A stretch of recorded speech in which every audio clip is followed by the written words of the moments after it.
Chapter 47. Ordinary Magic. There will be moments when suddenly awakenness stops you in your tracks and a profound presence sneaks into your mindfulness. It might be during a sunrise or a sunset, or when you pass by something for the 1,000th time and actually see it. It stops you, interrupting the meing you're usually preoccupied with. On one level, it's taking time to smell the roses, but it's also something more, like Alice falling down the rabbit hole. As you unburden yourself from carrying yourself, you get lighter, a little more awake, and the world becomes a little more alive. It's as though you've worn the same glasses for years and years and never thought to clean them. Then you do. The light, the aliveness thermostat gets turned up.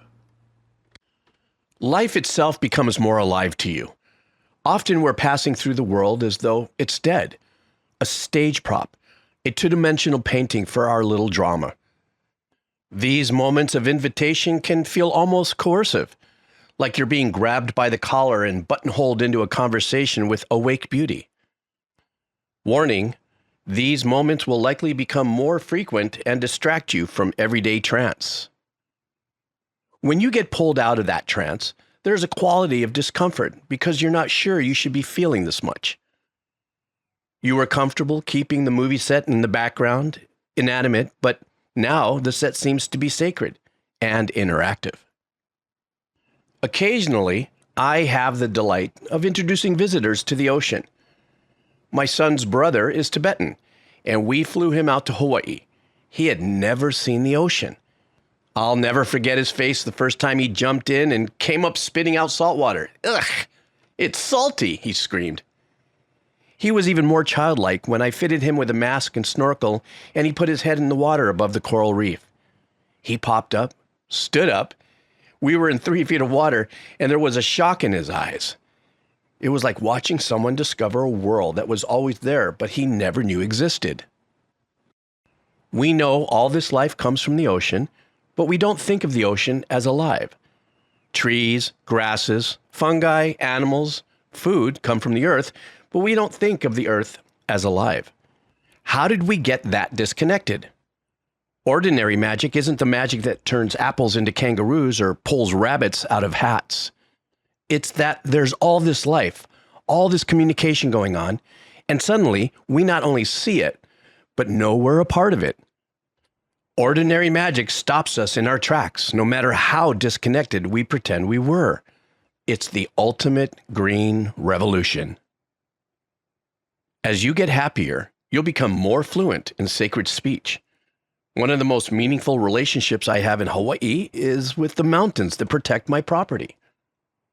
I also have a daily discussion with 2 trees, and my wife mutters almost constantly to her flowers. You're alive. The trees are alive. You can speak to each other. We've all seen pictures now of the precious spaceship that we get to live on floating in vast space. Kind of makes sense to treat our mother nicely.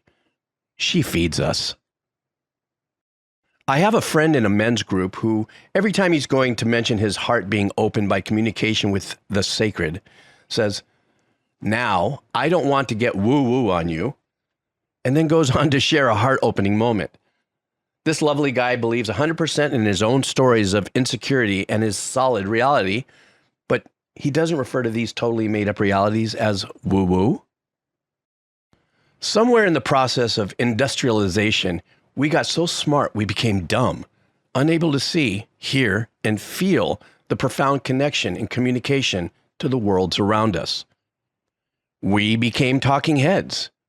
What a loss, not just for us humans, but for the forests, trees, rivers, springs, mountains, and lakes that were accustomed to us dancing with them, to having relationships with us.